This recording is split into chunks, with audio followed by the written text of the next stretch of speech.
Hello and welcome to another episode of India and Bonjour et bienvenue dans un nouvel épisode de India and Global Left. Merci de nous soutenir en vous abonnant à notre chaîne. Les adhésions et les dons sont très précieux dans le Sud global, mais il n'y a aucune obligation.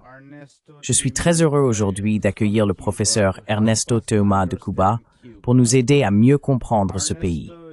Ernesto est professeur de théorie politique et d'anthropologie à l'Université des Arts. Il fait également partie du collectif La Tiza, un magazine numérique cubain. Professeur Ernesto, bienvenue à India and Global Left.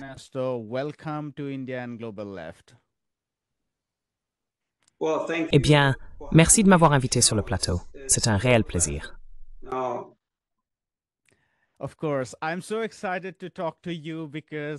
Bien sûr, je suis très enthousiaste à l'idée de discuter avec vous, parce que, en tant que personne de gauche, nous passons beaucoup de temps à parler du capitalisme.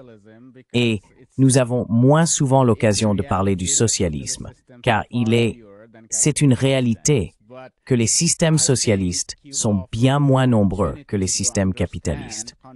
Mais je pense que Cuba nous offre une opportunité de comprendre non pas les contradictions du capitalisme en soi, mais les contradictions internes au socialisme. Et j'aimerais comprendre particulièrement deux aspects avec vous. Bien sûr, j'aimerais comprendre l'impérialisme américain honteux envers Cuba, dont la gauche mondiale a toujours parlé. Mais j'aimerais aussi comprendre les contradictions internes à Cuba. Donc, si nous pouvions commencer par les années précédant les réformes de 2011, qui ont été historiques à bien des égards, pouvez-vous nous expliquer certains des problèmes et des pressions qui ont réellement conduit aux réformes de 2011 à Cuba?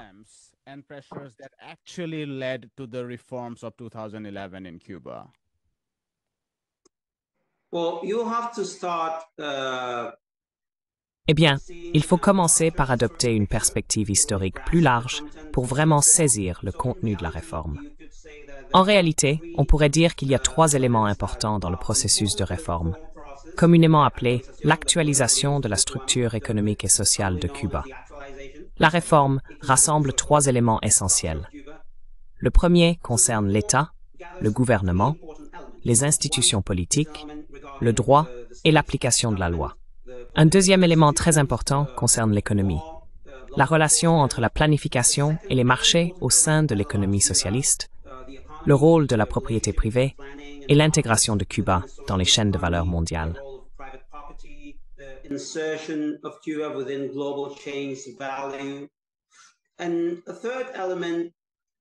Un troisième élément combinerait ces deux aspects, mais dans une perspective idéologique, dans le sens où le processus de réforme est également perçu comme un processus de modernisation au sein du socialisme cubain, c'est-à-dire une mise à jour.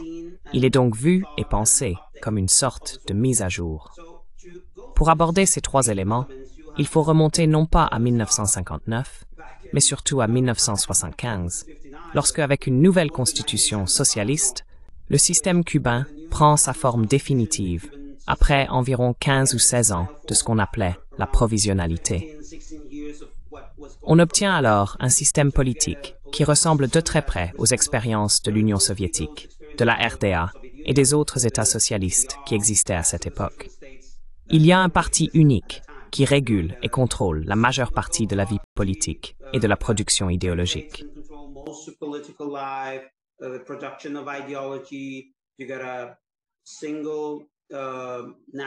Vous avez une Assemblée nationale unique, fondée sur le concept de pouvoir populaire. Vous disposez d'un ensemble d'institutions centrales, comme des ministères et des instituts, qui régulent la majeure partie de la vie économique. Et vous avez une économie dirigée, une économie planifiée de manière centrale, qui s'organise autour de l'allocation des ressources et des investissements. Il s'agit donc d'un schéma ou d'un modèle très classique, qui était assez courant dans la plupart du monde socialiste. Ce qui est inhabituel, c'est que les 16 années précédentes se sont déroulées dans un pays sous-développé, agraire, périphérique de l'hémisphère occidental, c'est-à-dire Cuba. Et cela implique une culture politique très différente et une relation très différente avec l'Occident dans son ensemble.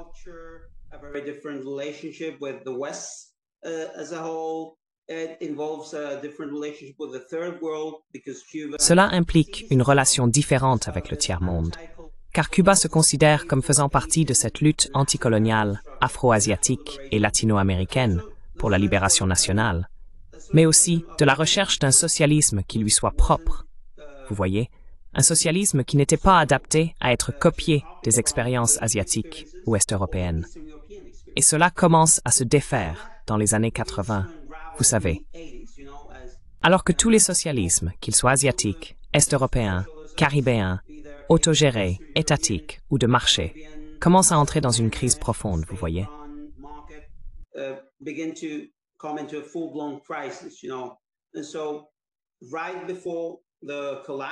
Ainsi, juste avant l'effondrement de l'Union soviétique et de la plupart des États socialistes d'Europe de l'Est, Cuba entame ce qu'on a appelé le processus de rectification, qui signifiait la reprise du contrôle politique sur ce qui était jusque-là une économie planifiée, de manière assez classique, avec certains éléments de marché. Et cette réorganisation a lieu précisément au moment où la crise éclate. Et il s'agit d'une crise majeure. L'économie cubaine ne s'est jamais complètement remise de la perte de près de 80% de son commerce extérieur. Elle a perdu 35% de son PIB en une seule année. Elle s'est retrouvée sans aucune couverture diplomatique, militaire ou géopolitique, comme elle en bénéficiait auparavant, et complètement seule sur la scène internationale.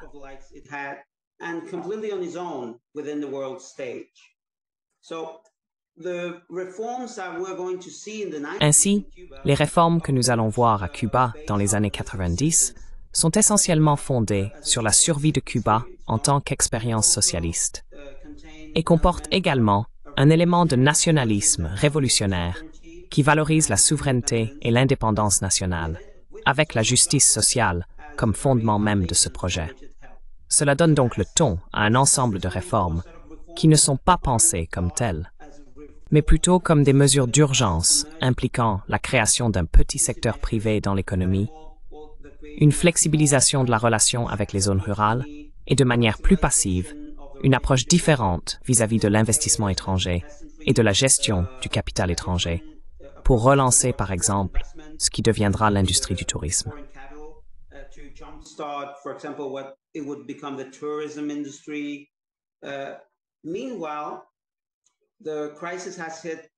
Pendant ce temps, la crise a durement frappé, notamment dans le domaine social. Cuba commence à voir l'accès universel aux services essentiels se détériorer à mesure que la crise progresse. Le pays parvient à maintenir une infrastructure stable dans la santé et l'éducation, mais le reste des prestations, comme l'entretien général des infrastructures électriques et du logement, connaît une véritable dégradation. Une vague migratoire débute. Ainsi, la société qui entre dans le XXIe siècle, une société qui a réussi, grâce avant tout au leadership politique de Fidel Castro, à réorienter et réorganiser les forces vives, les forces révolutionnaires vivantes, autour de cette crise, réinvente une alternative pour le XXIe siècle à travers la bataille des idées, qui est bien plus que de très longs discours de Fidel.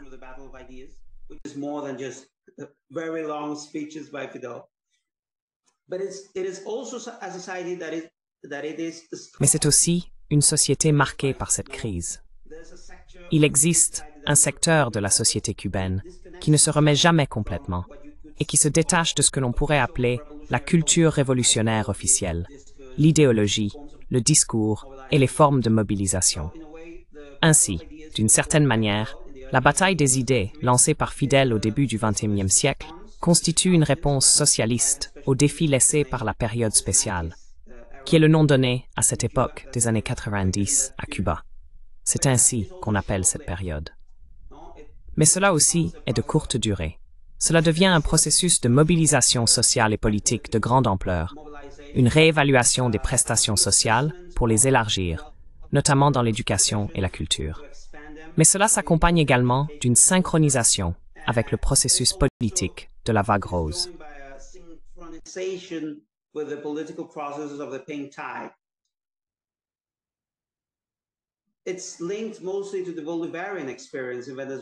C'est principalement lié à l'expérience bolivarienne au Venezuela. Mais lorsque la crise de 2008 frappe l'économie cubaine, et l'économie mondiale, les Cubains réalisent que leur dépendance vis-à-vis du fonctionnement du monde capitaliste global est très dangereuse pour la subsistance et la survie du projet. Lorsque la crise touche le Venezuela, l'économie cubaine passe dans le rouge. C'est donc une économie très fragile. Même après 20 ans d'ajustement au sein d'un monde très capitaliste, c'est une économie qui fait face à un impérialisme américain très agressif. Rappelez-vous, cette première décennie du XXIe siècle est l'ère de Bush Jr. et de la guerre contre le terrorisme, qui place Cuba sur la carte comme ce coin sombre de la Terre qu'ils vont écraser.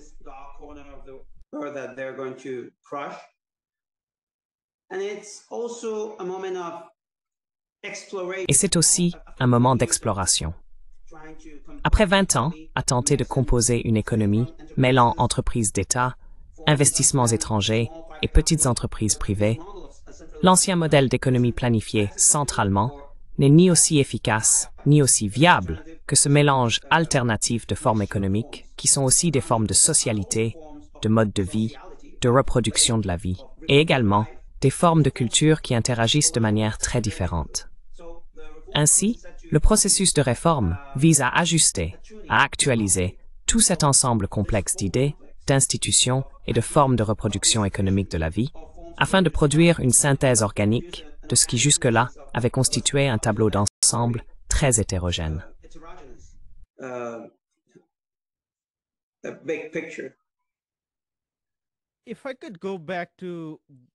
Si je pouvais revenir sur ce que vous avez dit à propos des années 90, sur la période spéciale elle-même, était-ce uniquement l'effondrement de l'Union soviétique avec laquelle Cuba entretenait les relations commerciales, d'investissement et d'aide les plus étroites?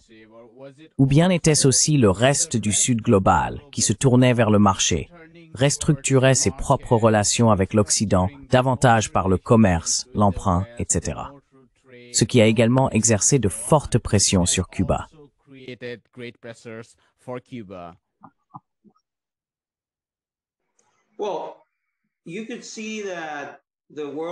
Eh bien, on peut constater que le monde des années 90 est un monde où Cuba cherche à résoudre une question brûlante qui existait jusque-là, à savoir son intégration dans l'économie mondiale. Cuba était un pays producteur de sucre, ce qui signifiait que son lien avec le reste du monde passait, sur le plan économique, par la production de sucre. Le fait de bénéficier de cet échange avantageux avec l'Union soviétique faisait que, par exemple, la production sucrière cubaine évoluait dans une sorte de bulle. Donc, lorsque cette bulle a éclaté, elle n'était plus aussi compétitive, efficace ou productive. Cuba a donc immédiatement commencé à rechercher de nouveaux partenariats et alliances.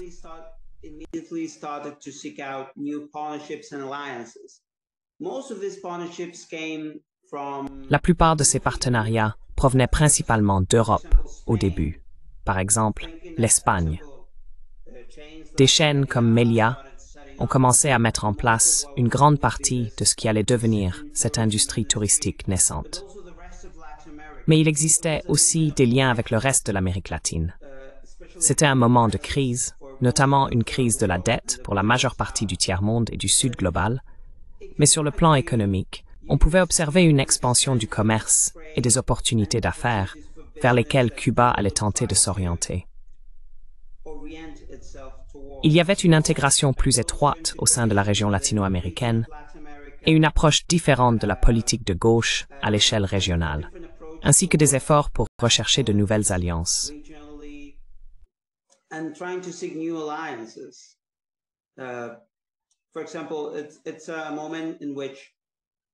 Par exemple, c'est un moment où le blocus contre Cuba se resserre et où l'on commence à ajouter des dispositions. Par exemple, interdire aux navires venant à Cuba d'entrer dans les ports américains, ou codifier ce qui n'était alors qu'un ensemble flou de lois et de mesures, en une législation assez claire et solide contre Cuba, à savoir la loi Helms-Burton. C'est donc un jeu à deux temps très explicite. C'est une petite danse entre les États-Unis et Cuba, qui constitue un grand conflit. Alors que Cuba commence à survivre à la crise, ce que personne ne pensait possible, et à chercher de nouveaux partenariats, l'autre camp durcit sa position, tentant de restreindre ce type de relation à travers une unipolarité qui privilégie surtout le commerce et les initiatives commerciales américaines. US trade, and US trade initiatives. For example, our relationship with Mexico, which up until the 90s. Par exemple, notre relation avec le Mexique, qui jusqu'aux années 90 était assez forte, ou avec le Canada, qui est un autre partenaire commercial important, a été durement touchée par la zone de libre-échange nord-américaine, car cette intégration a eu tendance à rendre les choses plus compliquées et organiques entre, par exemple, Cuba et le Canada, ou Cuba et le Mexique.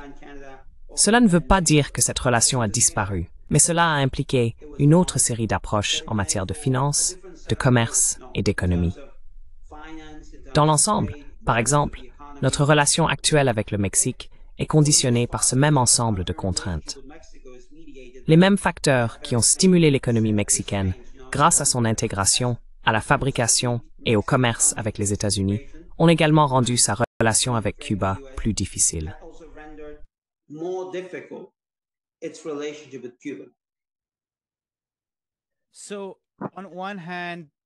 D'une part, Cuba subit les conséquences de la restructuration des relations du Mexique ou du Canada avec les États-Unis, alors que ces pays se sont profondément entremêlés. D'autre part, la fin des années 1990 et les années 2000 ont également vu l'émergence de la vague rose et le rapprochement de Cuba avec le Venezuela. Pourriez-vous nous expliquer comment Cuba a navigué dans ces espaces où des gouvernements plus amicaux sont arrivés grâce à la vague rose?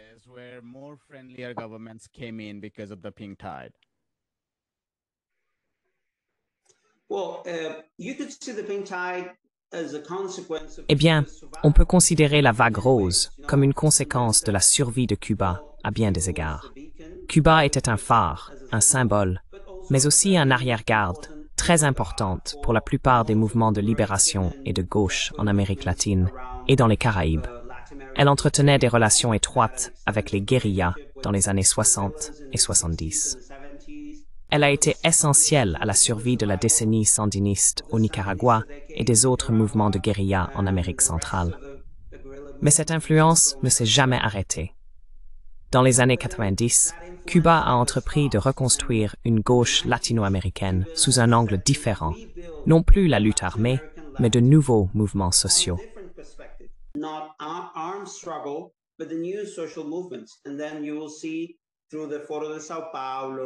Et puis vous verrez, à travers le Forum de São Paulo et d'autres initiatives, qu'il s'agisse de revues, de rencontres internationales et régionales à La Havane par exemple, autour de l'économie, de la mondialisation, des défis du socialisme, du Festival mondial de la jeunesse que Cuba a relancé en 1995, à travers la relation et la découverte d'Hugo Chavez, connu par Fidel.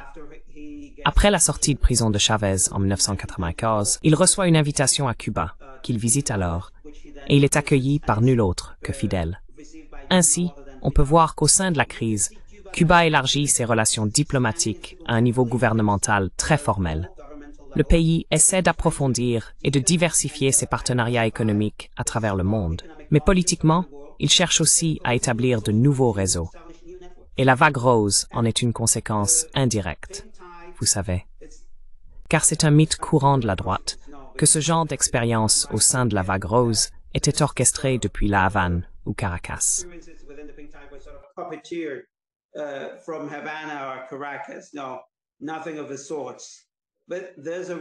Non, rien de tel. Mais il y a un véritable écho et un vaste réseau de discussions, de stratégies et de cadres qui se forment au cours de cette décennie, ce qui sera crucial.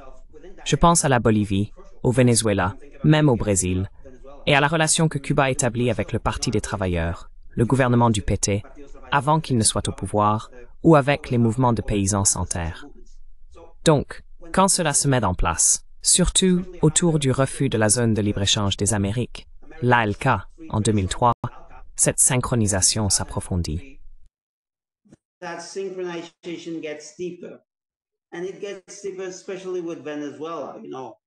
Et cela devient encore plus profond, surtout avec le Venezuela, à mesure que la relation entre Chavez et Fidel, deux expériences qui apprennent beaucoup l'une de l'autre, commence à vraiment prendre forme, créant une nouvelle expérience d'intégration au sein de l'ALBA. Et vous verrez qu'au sein de l'ALBA, Cuba atteint des taux de croissance économique très élevés. Le pays parvient à investir dans la plupart des projets et s'efforce de formaliser et de partager les enseignements des 50 années précédentes de révolution avec cette nouvelle expérience révolutionnaire. Je pense que, par exemple, Chavez tire de nombreuses leçons de l'expérience de la révolution cubaine et prend de nombreuses mesures pour appliquer ces enseignements. En ce qui concerne, par exemple, l'expérience communale au Venezuela, il s'agit d'une véritable nouveauté en termes d'expérience révolutionnaire en Amérique latine.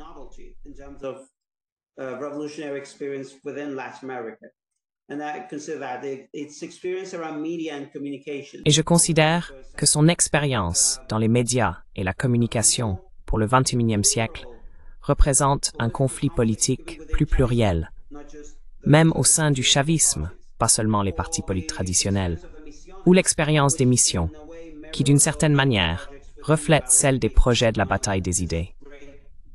Vous savez, ces grandes missions, les missions de la révolution bolivarienne, autour de l'enseignement supérieur, des campagnes d'alphabétisation, des soins de santé de proximité, reflèteraient de très près la plupart des projets de la bataille des idées. C'est donc un enchevêtrement à bien des égards, d'expériences acquises, d'institutions.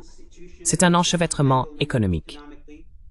Et à mesure que la crise frappe le Venezuela progressivement au cours de cette décennie, pas seulement la mort de Chavez ou 2008, mais les Guarimbas en 2014, 2015, la tentative de Guaido de s'emparer du pouvoir, la guerre hybride et le blocus contre le Venezuela, cela aurait un effet de rebond sur Cuba, d'une certaine manière.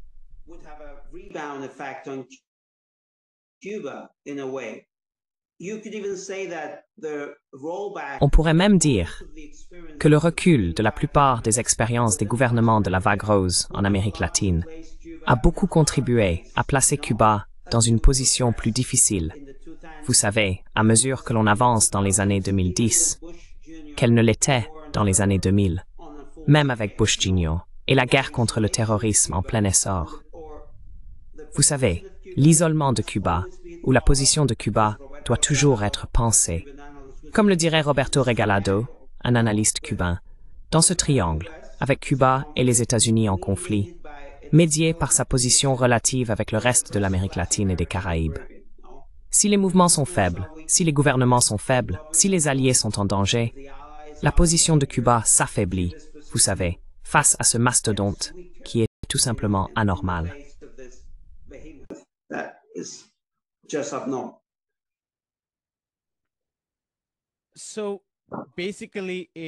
Donc en gros, dans les années 90 et 2000, si je comprends bien, Cuba est en train de restructurer ses relations et la vague rose a pu jouer un rôle constructif au sein de l'expérience socialiste, ce qui est quelque peu différent du rôle que Cuba a joué, disons, pendant la résistance nicaraguayenne dans les années 1980, où il s'agissait davantage d'un soutien militaire pour protéger la révolution.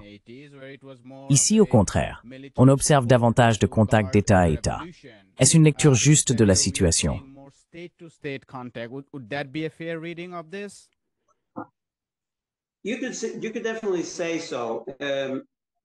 On peut certainement le dire. Eh bien, sans l'Union soviétique, Cuba n'était pas en mesure de fournir une assistance militaire, quelle qu'elle soit. Et la région avait commencé à changer. En fait, la stratégie cubaine envers le reste du monde, et même dans les conversations avec ses guérillas, je pense à la guérilla du FMLN au Salvador et à Shafiq Handal au FMLN et au Pacte de la démocratie au Guatemala. Je pense à l'expérience en Colombie, où Cuba avait également joué un rôle, les pourparlers de paix. Donc voyez-vous un changement de stratégie. Le niveau symbolique est essentiel parce que vous venez d'une défaite majeure. On ne saurait trop insister sur la difficulté des années 90 pour la plupart de la gauche mondiale, même pour ceux qui étaient critiques envers l'Union soviétique.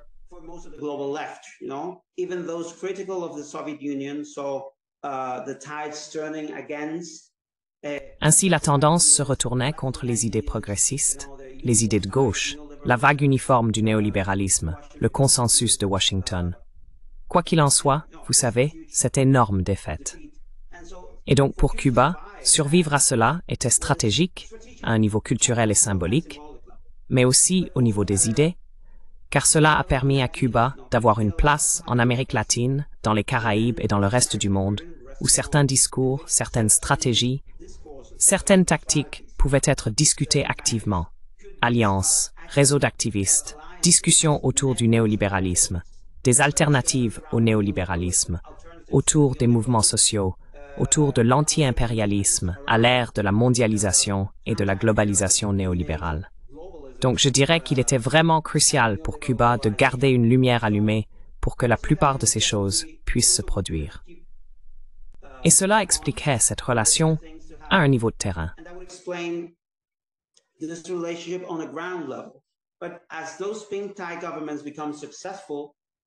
Mais à mesure que ces gouvernements de la vague rose ont connu le succès et que les relations se sont formalisées, j'ai pensé qu'une partie de la direction cubaine croyait que ce travail successif allait devenir permanent. Ainsi, cette relation de terrain avec les mouvements sociaux a perdu du terrain au profit d'une approche plus diplomatique et gouvernementale dans la manière dont Cuba entretenait ses relations avec le reste du monde. Ce n'est pas pour dire qu'elle a complètement disparu, non, car certains aspects subsistent encore aujourd'hui, mais en tant que stratégie, elle a commencé à se recentrer sur d'autres types d'organisations. Par exemple, la création de la CELAC, la Communauté des États latino-américains et caribéens, une organisation sans les États-Unis comme membres, mais regroupant la plupart des pays de la région, a constitué une étape majeure, un jalon diplomatique important.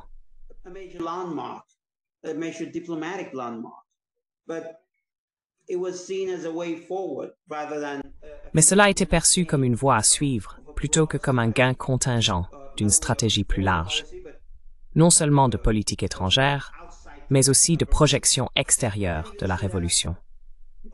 On peut même considérer ce parti pris comme une manière d'aborder la révolution, qui se joue toujours sur deux niveaux. Un projet de construction de l'État, ce qui implique des tensions liées à l'édification d'un État, à la fois en tant qu'État-nation sur le plan diplomatique, mais aussi à l'intérieur même de l'État, en tant que structure de violence, de droit et de pouvoir, et la révolution en tant que mouvement social, en tant qu'expérience vécue, en tant que capacité de mobilisation de masse, en tant que terrain d'expérimentation politique et sociale. Ce type de tension est donc interne, mais on peut aussi l'observer à l'extérieur.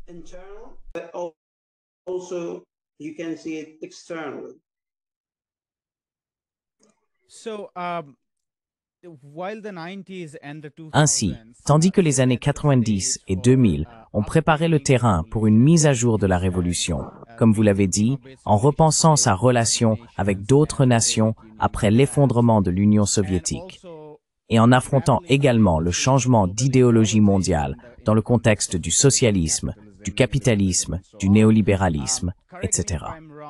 Corrigez-moi si je me trompe. Mais Cuba n'a pas opté pour des réformes de marché spectaculaires dans les années 90 et 2000. Cela n'est arrivé qu'en 2011, avec le paquet de réformes, où le secteur public a été réduit et le secteur privé élargi. Des baux fonciers ont été accordés à l'agriculture pour accroître la productivité. Il y a eu une libéralisation de l'achat et de la vente de maisons et de voitures, ainsi qu'une recherche accrue d'investissements étrangers et l'ouverture au tourisme. Comment évaluez-vous les développements ultérieurs des réformes de 2011, qui étaient beaucoup plus radicales dans leur orientation vers le marché?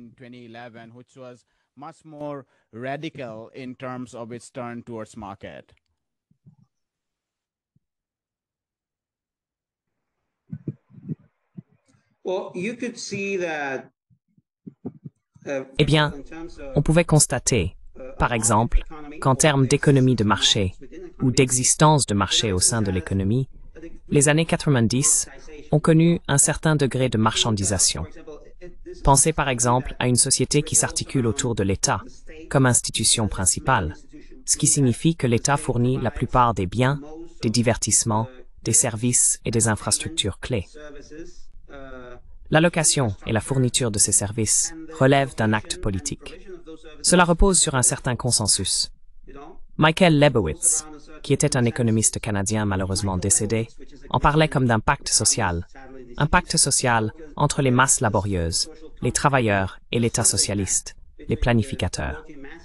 Il s'agissait d'un ensemble d'attentes et de besoins censés être couverts par le fonctionnement de l'économie socialiste.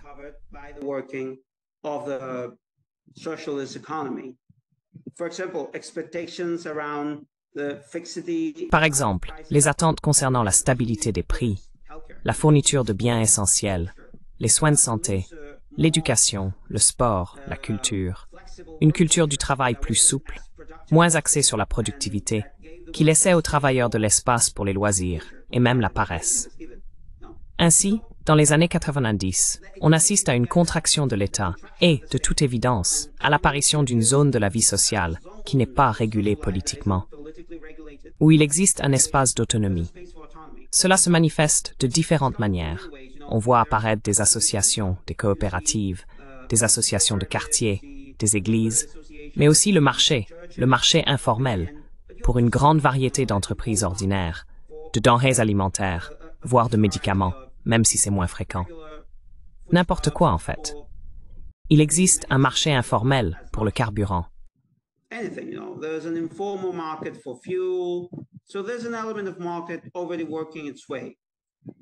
Il y a donc déjà un élément du marché qui s'infiltre dans la société, dans la façon dont les gens interagissent les uns avec les autres, dans la manière dont ils reproduisent leur vie quotidienne.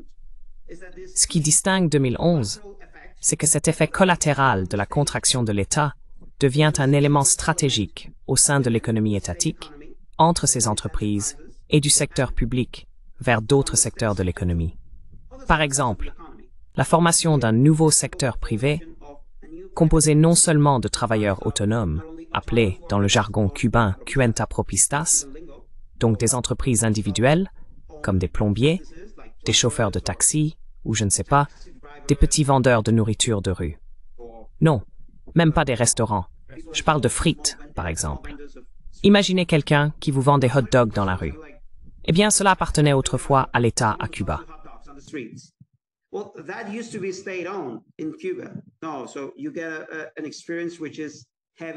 Non. Donc vous obtenez une expérience fortement axée sur une économie étatisée. Il faut donc vraiment commencer à positionner cela de manière stratégique.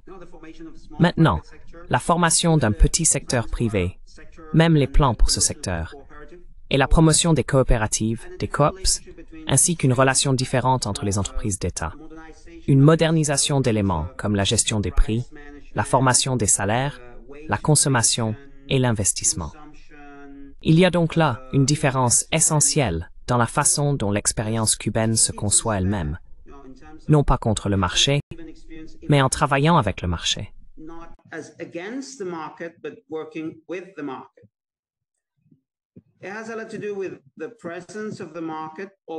Cela a beaucoup à voir avec la présence du marché déjà comme une réalité au sein de la société cubaine, mais aussi avec l'échec d'une certaine manière d'organiser l'économie centrale, qui a rencontré des limites très dures, pas seulement à partir des années 90, mais même avant, des limites en termes d'efficacité, de gestion du travail et de conflits au sein du monde du travail. Il s'agissait de la motivation des travailleurs à être réellement plus productifs. Ainsi, le marché est perçu comme un moyen de rationaliser ces éléments et d'obtenir deux choses: une économie plus diversifiée, avec des entreprises d'État en son centre comme principal pilier de l'économie, gouvernant les secteurs clés: énergie, logistique, biotechnologie, voire tourisme.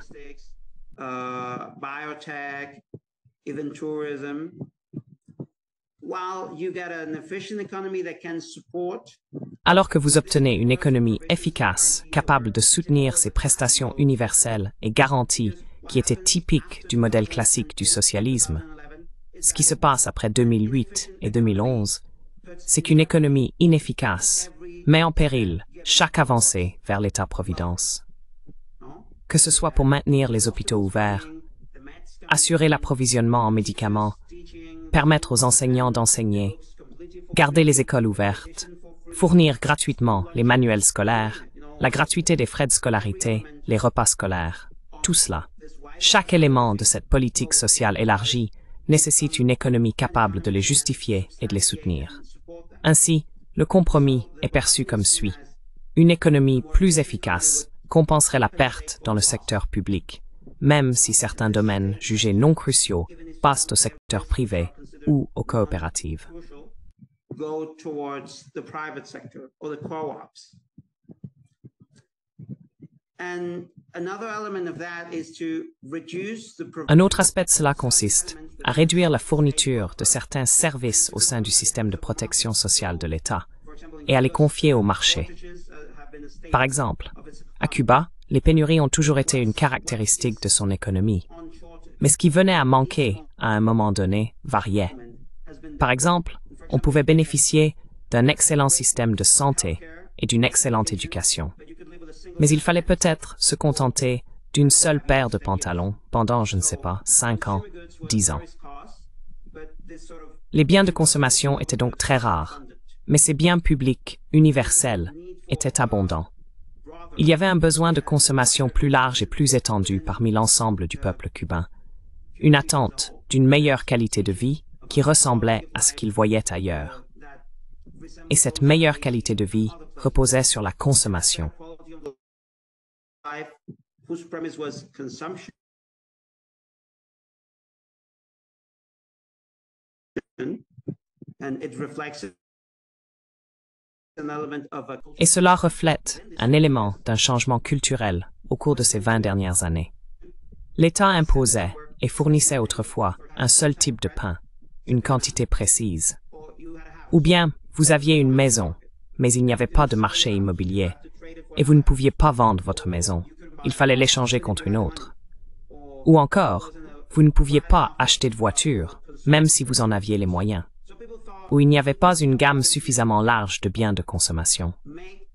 Les gens pensaient donc qu'il serait avantageux de reléguer au passé la fourniture universelle et obligatoire par l'État des biens de première nécessité, et de laisser place à une distribution de ces ressources par le marché, qui pourrait les offrir en abondance et sans les limites ni les difficultés d'une économie dirigée par l'État. Cela était un choc, car la mise à jour de ces éléments de politique a signifié qu'une partie de la population a effectivement perdu l'accès à certains biens, à certaines garanties, le socle de base dont ils disposaient et qu'ils pensaient voir revalorisé par la réforme a en réalité diminué. Ce conflit a pris de nombreuses formes. this conflict taking shape in many ways.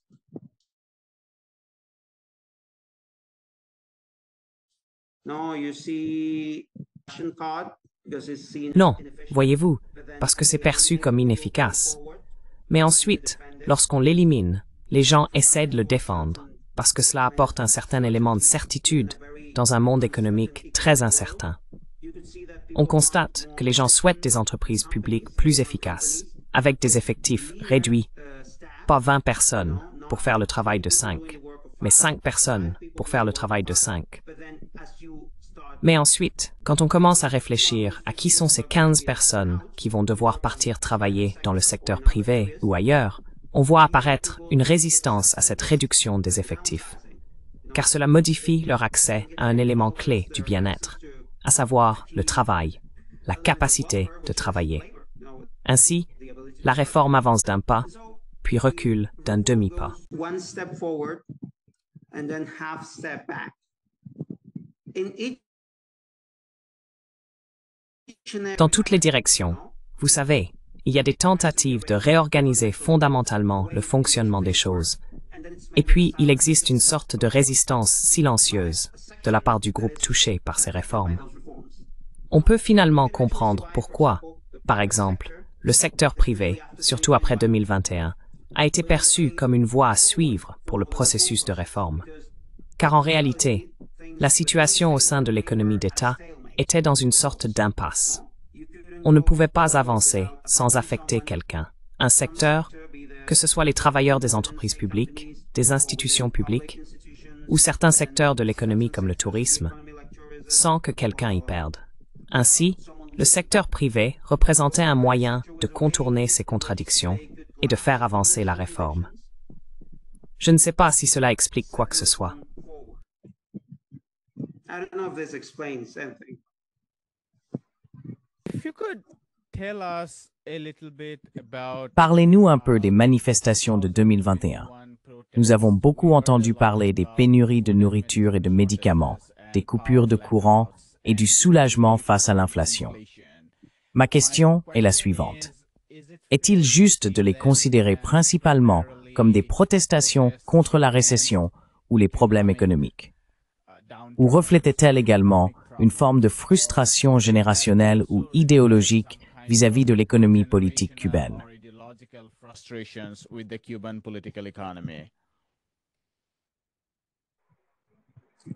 Well, I think that it's Eh bien, je pense qu'il s'agit d'une crise à 3 volets en 2021.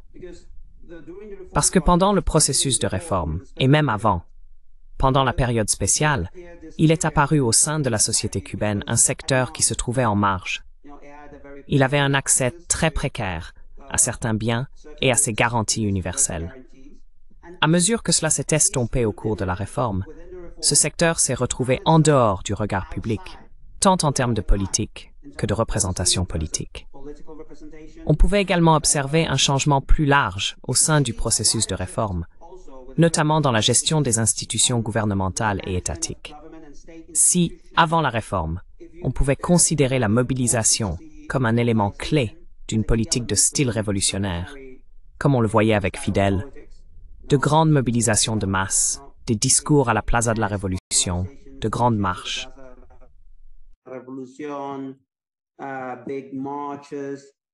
Afterwards, you tend to see Par la suite, on observe généralement un État qui se rationalise pour répondre à une question très simple. Comment gérer les conflits sociaux et prêter attention aux évolutions sociales sans Fidel et sans la stratégie de mobilisation. Ainsi, la réponse que la réforme apporte à ce processus consiste en un personnel gouvernemental plus efficace, un encadrement plus performant, de meilleures lois et une meilleure application de celles-ci, de meilleures institutions, des procédures plus formalisées, en somme, une administration publique et une bureaucratie, pour prévenir ou résoudre ce type de conflits sociaux en interne. Mais cela implique une certaine séparation entre la gestion de l'État et ses procédures bureaucratiques, et ce processus plus large de représentation, de délibération et de mobilisation qui était une marque de fabrique de la révolution cubaine et de son style politique.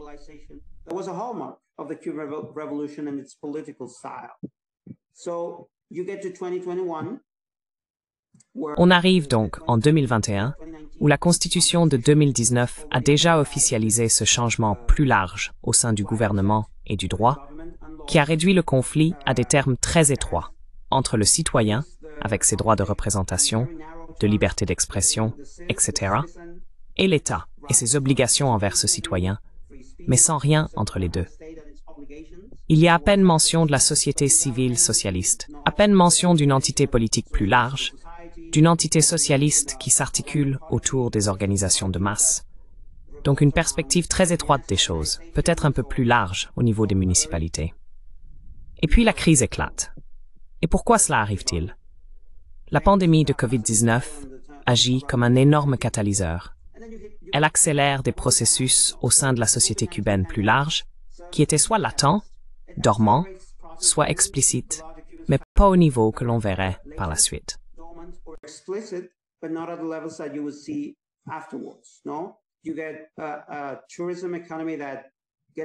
Vous avez une économie touristique qui s'effondre à cause du confinement.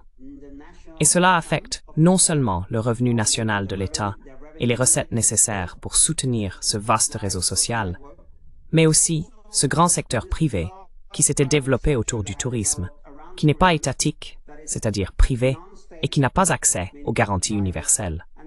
Parce que, par exemple, je suis un travailleur de l'État. Pendant la pandémie, j'ai touché 60% de mon salaire, mois après mois. Mais si vous étiez employé dans un établissement touristique du secteur privé, vous n'avez rien reçu. Si vous surviviez en marge, en travaillant dans les réseaux commerciaux informels liés aux besoins de ce secteur touristique privé, vous n'avez rien eu pendant 2 années consécutives.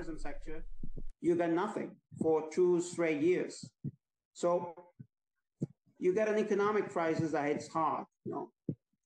Vous avez une crise économique qui frappe durement, précisément au moment où une nouvelle étape de la réforme bouleverse les prix, provoque de l'inflation et tente de résoudre l'énigme monétaire de l'économie cubaine. Un problème très vaste que nous n'avons pas le temps d'aborder en détail. Mais il y avait deux monnaies, plusieurs taux de change, et en gros, il était impossible d'avoir une vision claire du fonctionnement de l'ensemble de l'économie parce que certaines zones restaient opaques, médiatisées par ces échanges. Ensuite, un système de prix plus flexible a été mis en place, accompagné d'une législation complète sur un nouveau secteur privé qui commence à intervenir dans des domaines très importants, par exemple la vente au détail et l'accès à la nourriture. Donc des éléments essentiels de la vie quotidienne. Vous vous retrouvez donc avec une crise économique.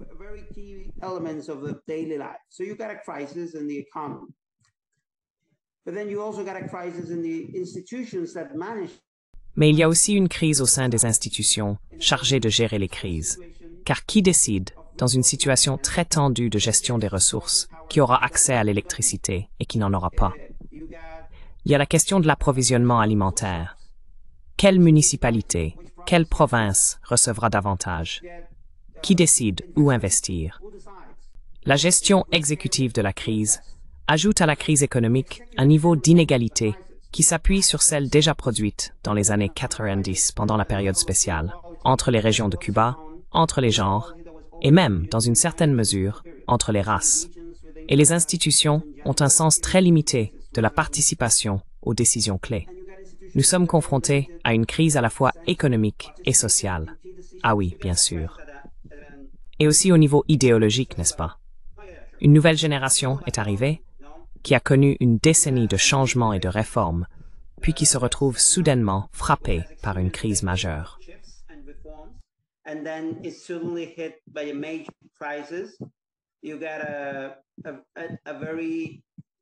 Vous avez un pays très différent de celui qui est entré dans la crise des années 80 aux années 90, un pays plus hétérogène, un pays plus inégal, un pays qui porte les cicatrices de ces 30 dernières années.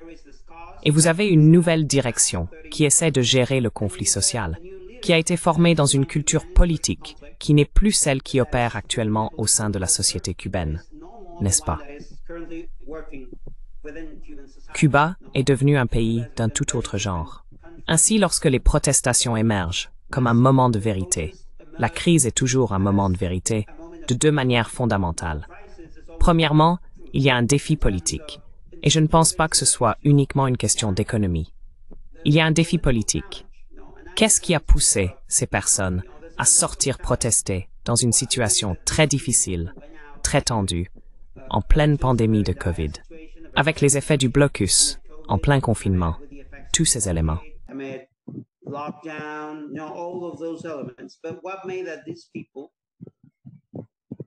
Mais, qu'est-ce qui a poussé ces personnes à ressentir cela? Elles ne se sentaient pas représentées.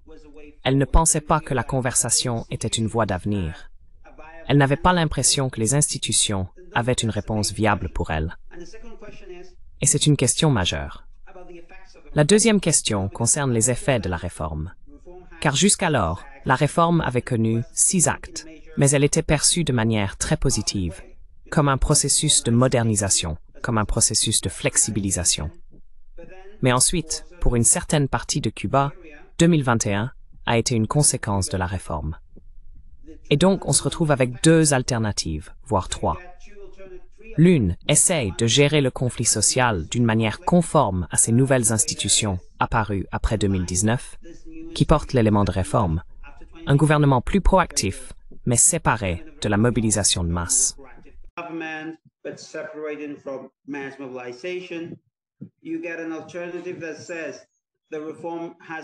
Vous avez une alternative qui affirme que la réforme n'est pas allée assez loin et que ce ne sont que des effets secondaires d'un processus de réforme très modéré. Il faut cesser d'opposer l'ancien et le nouveau et avancer vers une mise en œuvre très radicale d'un certain ensemble de politiques économiques.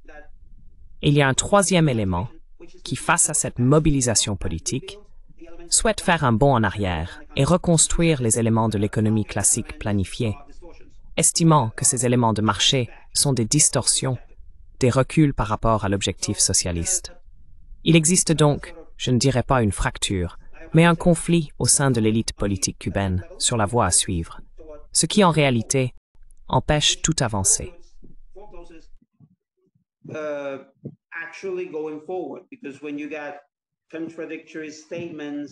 Parce que lorsque vous avez des déclarations contradictoires et des situations d'ajustement en temps de crise sans ligne directrice claire sur la direction à prendre, il devient difficile d'arriver réellement quelque part.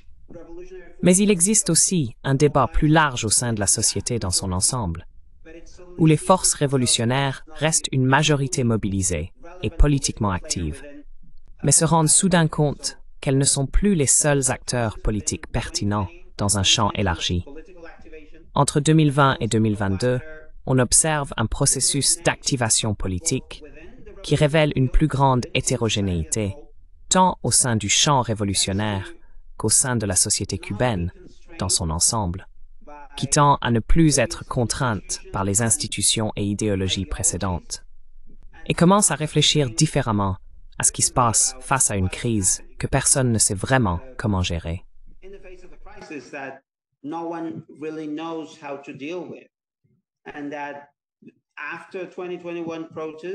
Et cela, après les manifestations de 2021, a provoqué une vague migratoire massive et un approfondissement de la crise économique sans solution viable à portée de main. Il existe un élément technique et objectif dans la crise qui n'est pas propre à Cuba, mais qui est un effet mondial d'une crise globale. Cela a beaucoup à voir avec la guerre en Ukraine. Cela a beaucoup à voir avec Trump et le déclin des États-Unis.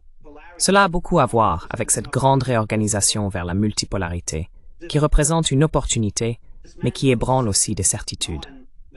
Mais il existe également un niveau de conflit et de contradiction interne qui traverse ces trois niveaux que j'aborde: économique, social, institutionnel et idéologico-culturel.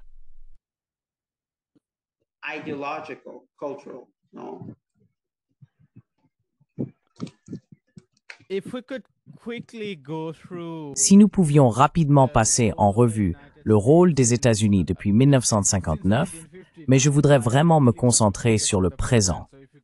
Donc si vous pouviez nous en dire un peu plus sur ce qui s'est passé depuis 2019, quelles ont été les formes concrètes que prend l'étranglement honteux des États-Unis contre Cuba?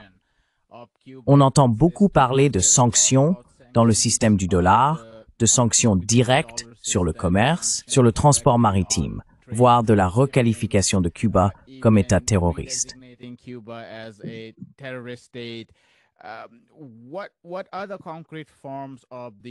Quelles sont les formes concrètes de ces actions punitives? Et si vous pouviez également nous parler un peu de la littérature de propagande, car les grands médias occidentaux regorgent de récits d'atrocités négatives contre Cuba. J'ai récemment parlé avec Juan González de Democracy Now! Et nous avons discuté un peu de Cuba. L'une des choses qu'il a dites, c'est que l'un des problèmes de Cuba est sa situation géographique, juste à la porte du plus grand État impérialiste. Et il y a un puissant lobby cubain, en Floride en particulier, mais aussi de manière générale aux États-Unis. Pouvez-vous nous en dire un peu plus à la fois sur les actions punitives et sur l'aspect propagande des États-Unis?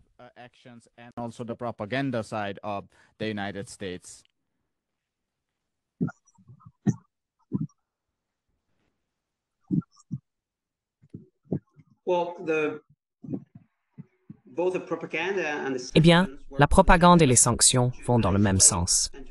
Isoler et restreindre la communication de Cuba avec le reste du monde de toutes les manières possibles. On peut constater des avancées majeures dans la biotechnologie cubaine, que ce soit dans le traitement du diabète ou les vaccins, qui, grâce à un effort autonome, nous ont finalement sauvés de la pandémie de COVID-19. Nous aurions été condamnés sans les vaccins développés localement, qui n'ont jamais atteint le grand public, à cause de ce blocus informationnel et communicationnel qui accompagne les autres restrictions.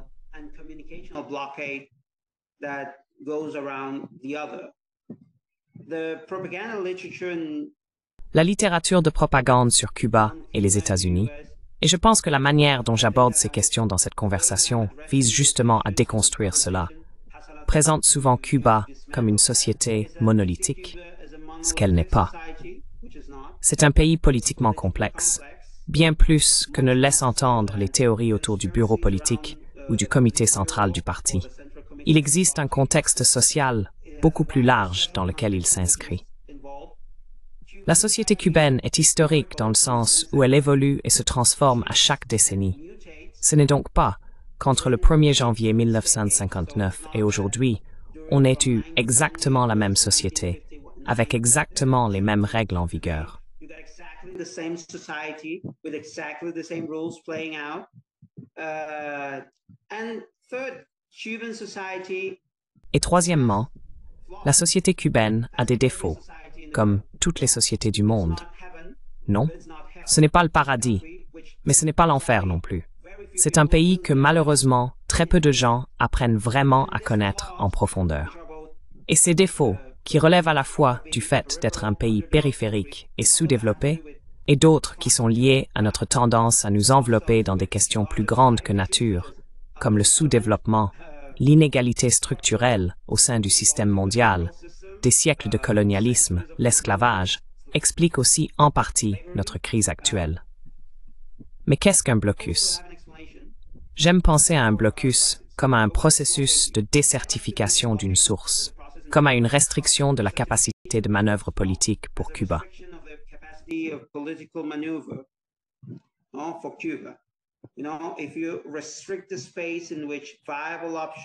Si vous restreignez l'espace dans lequel des options viables sont disponibles, vous finissez par limiter les possibilités d'avancer vers des alternatives souhaitées. Alors comment cela se manifeste-t-il concrètement? On l'observe au niveau individuel, mais aussi au niveau national. Par exemple, pendant la pandémie, les respirateurs mécaniques ont été interdits d'exportation vers Cuba par les États-Unis parce qu'ils incorporaient plus de 10% de technologie américaine. Ainsi, Cuba avait désespérément besoin de plus de respirateurs, tout comme le reste du monde. Mais les États-Unis refusaient de les vendre, tout comme ils refusaient de vendre des seringues, des gants, des équipements de protection et du matériel.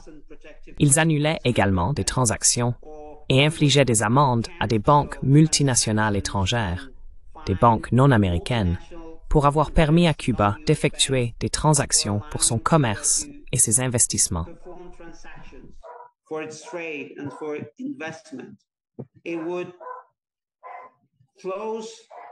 Cela fermerait les portes numériques de Cuba aux services éducatifs de base et aux services web.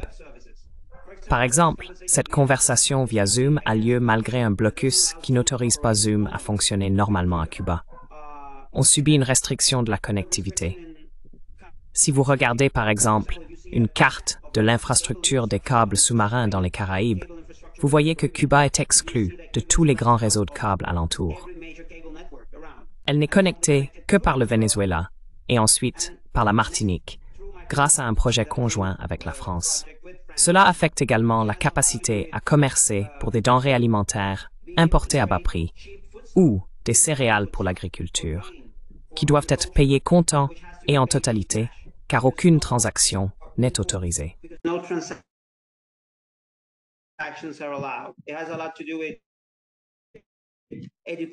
Cela a beaucoup à voir avec les opportunités éducatives pour les Cubains, car le fait de pouvoir revenir ou rester est fortement lié à un facteur d'attraction dans la migration, qui accorde aux Cubains, par exemple, certains privilèges inaccessibles à un immigrant guatémaltèque, équatorien brésilien ou chilien aux États-Unis.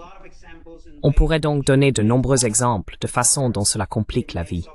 Cela rend les options rares, encore plus rares. Cela double ou triple la longueur des chaînes logistiques, pour tout, des équipements médicaux aux bouteilles en cristal pour le rhum cubain. Dans un cas comme celui de Cuba, ce n'est pas.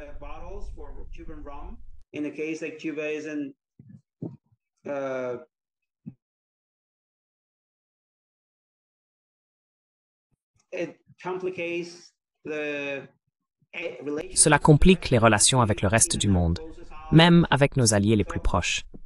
C'est donc un processus de restriction de l'espace. Ce n'est pas une limite réelle, n'est-ce pas? Dans ce cadre, Cuba continue tout de même à évoluer et à trouver des moyens d'obtenir des investissements, de commercer et d'exporter, n'est-ce pas? C'est plus étroit que cela ne devrait l'être, ou que cela ne pourrait l'être. Et avec le temps, on arrive à ce processus de certification dont j'ai parlé. Si vous ne disposez que d'un certain montant d'investissement pour un domaine plus large, les besoins sociaux, que ce soit le logement, la santé, l'éducation ou le développement de l'économie, quelque chose va en pâtir. Et à long terme, cela pourrait s'effondrer. On le voit par exemple dans le secteur de l'énergie. Cela tient en partie à l'effondrement technique plus large de notre capacité de production, induit par le changement climatique. En partie, c'est aussi à la négligence.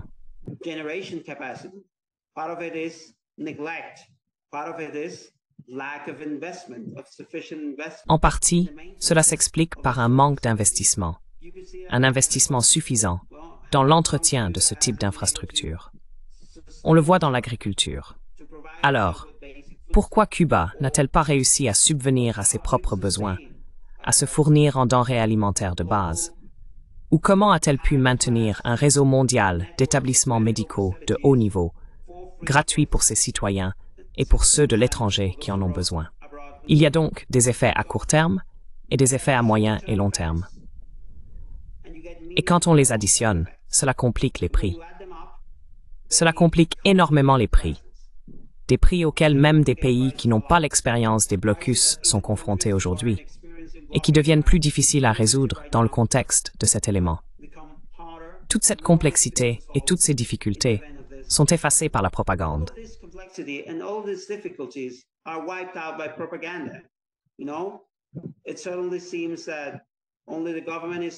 Il semble certainement que seul le gouvernement soit à blâmer, que seul le Parti communiste soit responsable, ou qu'il n'y ait aucun débat à Cuba autour de ces questions.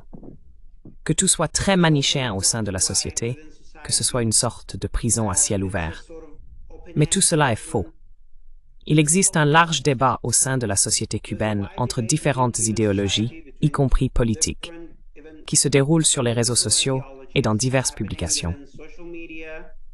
On retrouve des échos de ce débat, et même des débats intenses au sein du camp révolutionnaire et des institutions, qui ne sont pas aussi visibles qu'ils devraient l'être. Il existe des conflits d'élite sur les voies à suivre, non seulement pour sortir de la crise, mais aussi en vue du développement.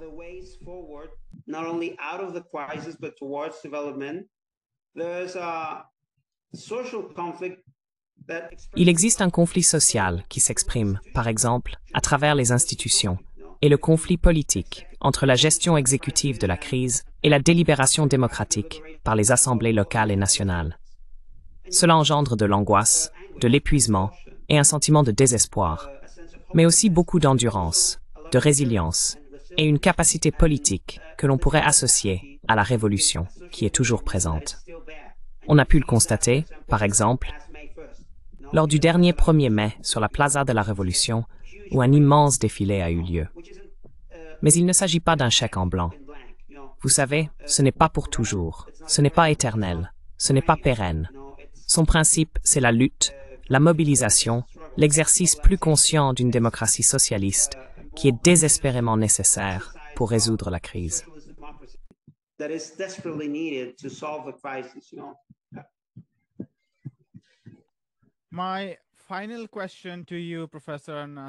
Ma dernière question pour vous, professeur Ernesto, est de savoir si vous pouvez nous parler un peu de la manière dont Cuba perçoit la montée des BRICS. La Chine développe évidemment ses relations avec l'Amérique latine et l'Amérique centrale. La Chine a une capacité massive à investir dans les infrastructures.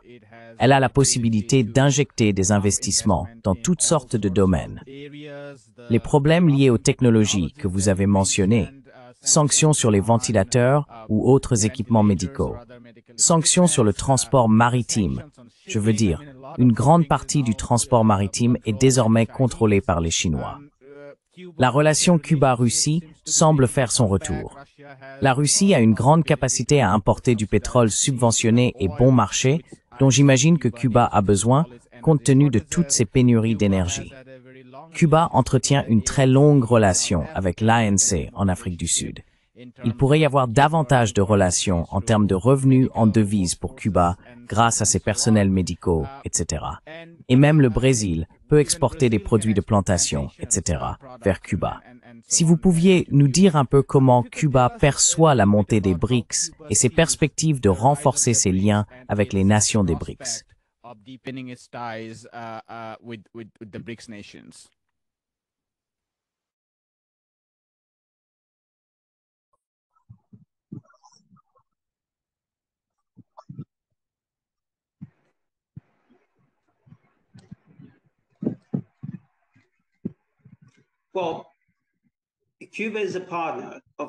Eh bien, Cuba est un partenaire des BRICS. Elle vient de rejoindre l'organisation l'année dernière. Après le dernier sommet des BRICS, il a été approuvé que Cuba devienne un membre partenaire, pas un membre à part entière, mais un partenaire. Et elle entretient des relations très étroites avec la plupart des pays du noyau initial des BRICS. Mais j'aimerais d'abord dire que la solution à la crise cubaine repose, bien sûr, sur un monde plus doux. Un monde dans lequel le conflit avec les États-Unis ne détermine pas de manière excessive notre relation avec le reste du monde. On peut même considérer que la révolution cubaine, dans son existence même, est liée à ce vaste mouvement de libération en Afrique et en Asie, à la fin des années 1950 et au début des années 1960.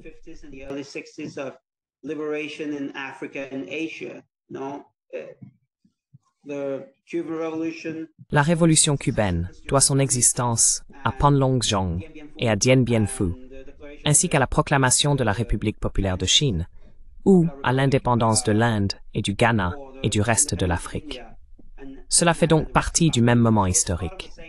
On peut clairement voir l'ouverture d'un espace de manœuvre dans le monde plus large. C'est une bonne nouvelle pour Cuba. Mais l'aspect interne de la crise, nos propres forces et nos propres capacités, serait l'élément le plus important pour aller de l'avant. Car même si le monde est plus clément, ou même s'il nous place dans une position plus avantageuse à l'échelle mondiale, il faudrait notre détermination pour progresser. Donc oui, la Russie et la Chine sont des partenaires stratégiques dans la coopération énergétique.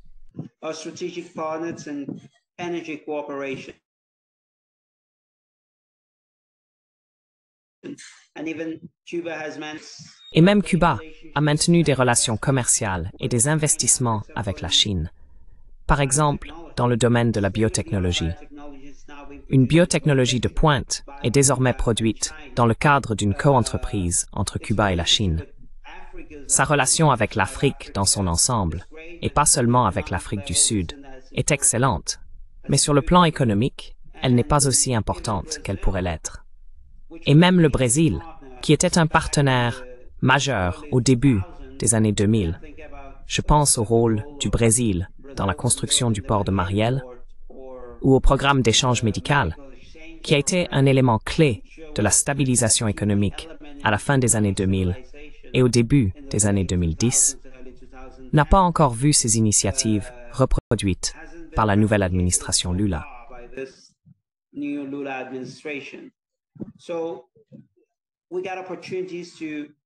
Donc, nous avons des opportunités d'aller de l'avant, de stabiliser, de résoudre les éléments les plus urgents de la crise.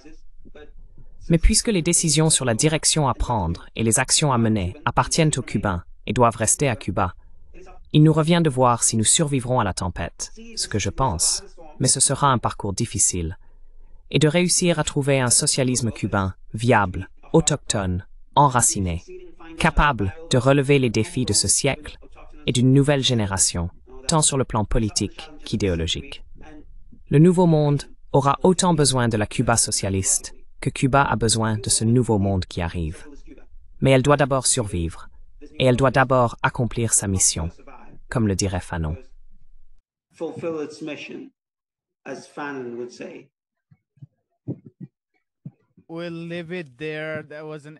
Nous allons nous arrêter là. C'était une excellente conclusion. Comme vous l'avez dit, le Nouveau Monde a autant besoin de Cuba que Cuba a besoin du Nouveau Monde. Mais vous avez ajouté que Cuba devrait survivre. Je devrais également ajouter que le Nouveau Monde devrait aussi survivre, compte tenu de toutes les crises auxquelles l'humanité est confrontée collectivement. Mais comme vous l'avez dit, je suis optimiste quant à notre avenir. Les aléas de la technologie ont rendu cette conversation moins fluide qu'elle n'aurait pu l'être, mais je suis très heureux que vous ayez pu être là et que nous ayons eu cet échange. Merci beaucoup pour votre temps et nous espérons avoir d'autres conversations à l'avenir. Merci infiniment. Eh bien, merci à vous et encore merci de m'avoir invité dans l'émission. Si vous me le permettez, je m'excuse pour les problèmes techniques. Pas du tout. De plus, dans la vie quotidienne de nombreuses personnes, il existe des démonstrations concrètes de la façon dont une conversation très simple peut devenir beaucoup plus difficile dans ce genre de situation. Les sujets que nous abordions à propos des États-Unis et la manière dont le monde considère Cuba, non pas comme un musée ou une cause perdue, mais comme une réalité vivante et complexe, sont une façon d'apprendre des luttes qui ne sont pas seulement les nôtres, mais qui, je pense, concernent aussi toutes les forces progressistes et toutes les forces de gauche qui doivent y faire face. Et le fait d'être les héritiers d'une révolution socialiste réussie ne fait pas de nous de moindres apprenants que quiconque. Nous avons donc beaucoup à apprendre de vous aussi, et beaucoup à observer de ce qui s'annonce. Nous ne pouvons le faire qu'ensemble.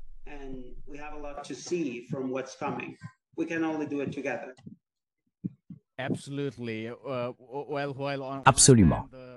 Eh bien, d'une part, l'isolement se manifeste dans cette conversation, comme nous l'avons vu avec les bouleversements technologiques. En même temps, Internet a ouvert beaucoup plus de possibilités pour que les gens de différents pays interagissent. Au moins, nous pouvions interagir. Et lorsque Fidel est venu en Inde, ce fut un moment marquant au sommet du mouvement des non-alignés. Aujourd'hui, je pense qu'il existe davantage d'opportunités pour les contacts entre les peuples. Et j'espère qu'à l'avenir, les forces de gauche, internationalistes et progressistes construiront davantage d'alliances pour un monde plus significatif et meilleur. Encore une fois, merci beaucoup. Et je suis sûr que nous nous reverrons. I'm sure we'll meet again.